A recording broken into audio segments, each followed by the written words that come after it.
Do you know what, the energy in there, the buzz, like the stories, the deals, it was brilliant. Okay, so I always like to start with like Dubai. The name of the podcast is Dubai Life. So I'm interested to know people's journey and how they came about moving to Dubai. How was it for you? How did you first hear about Dubai, or what was it that made you make the move over here? I think it was an advert when I was working in Hove at the time.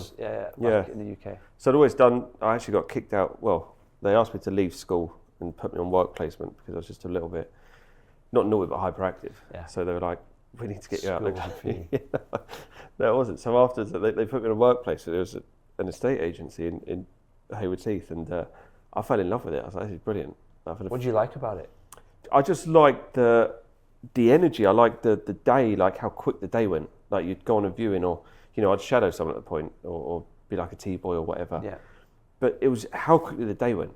Like 9 o'clock, next thing you know, it was 3 o'clock in the afternoon, 4 o'clock. You're like, cracking. I had a smile on my face like every day I was there, and I used to love getting into work, doing whatever extra bits I could do to, make myself get like a proper job there. And after a while, they were like, look, we have got a position.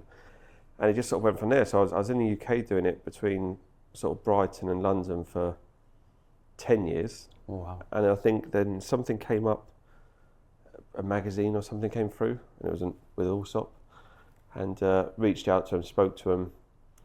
Then coincidentally came out on holiday with my mates a few days when I met with Lewis when they were in Golden Diamond Park, and loved it. Was working in London, delayed it for about a year, because everyone was like, oh, you can't go out there, it's commission only. You'll sell you for camels, you can't have ibuprofen, all this stuff. I was like, no, all right. But then literally I'd finished a development in London just by Canary Wharf, got some good money from it, and thought, what, sod it, let's go.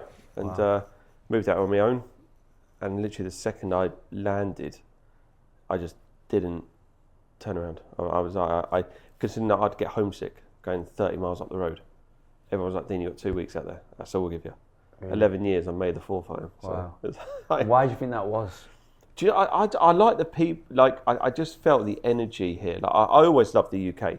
Yeah. Always growing up, best place in the world. Not so much, my opinions on it now are very different, but I would never have left that. But there was just something here. I don't know, it was the sunshine, it was the speed of the country, the people, like, because you've been in Smith & Ken's office, Allsop's office, like it was class.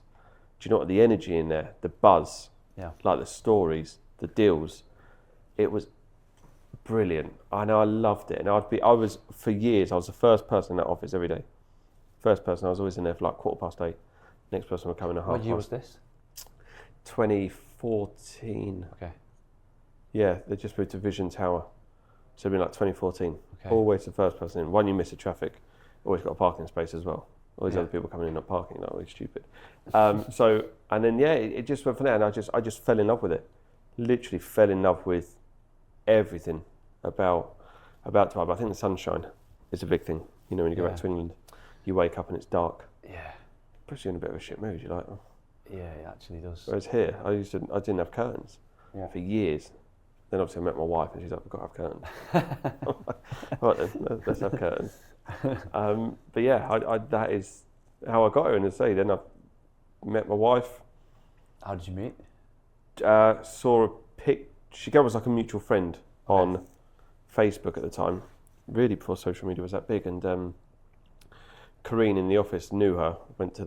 Said, look. I said, who's this? She said, oh, that's Lou, everyone calls her, and she's setting up a hair company. I said, can I have her number? She said, oh, let me send a picture of you or something. Rather than sitting there scrolling before anything like that. And then I just said, look, I'm old fashioned. I said, look, I'll meet you at Pier 7, 7 o'clock this day. Go from there, and that was it. Nice. Which restaurant in Pier 7? It was Cargo, I think we was at. Is that gone now? That one's still there, I think. Is it? They're always mixing and matching in there, but I think Cargo, a terrible, dirty beer in there. Oh. Yeah. No, I haven't been there for years now. Yeah. I think it's just like central then because she lived down the other end of the Dubai marina, like right down that other part. But yeah, it was just a convenient spot, and that was it. And since then, I think we moved in together after about 5 weeks, and was in Vegas after about 6 weeks. And oh wow, that fast. Next thing you know, it's kids, houses, and everything. Businesses. Yeah. A lot. I love it. When you know, what was you that? know, right? As they say.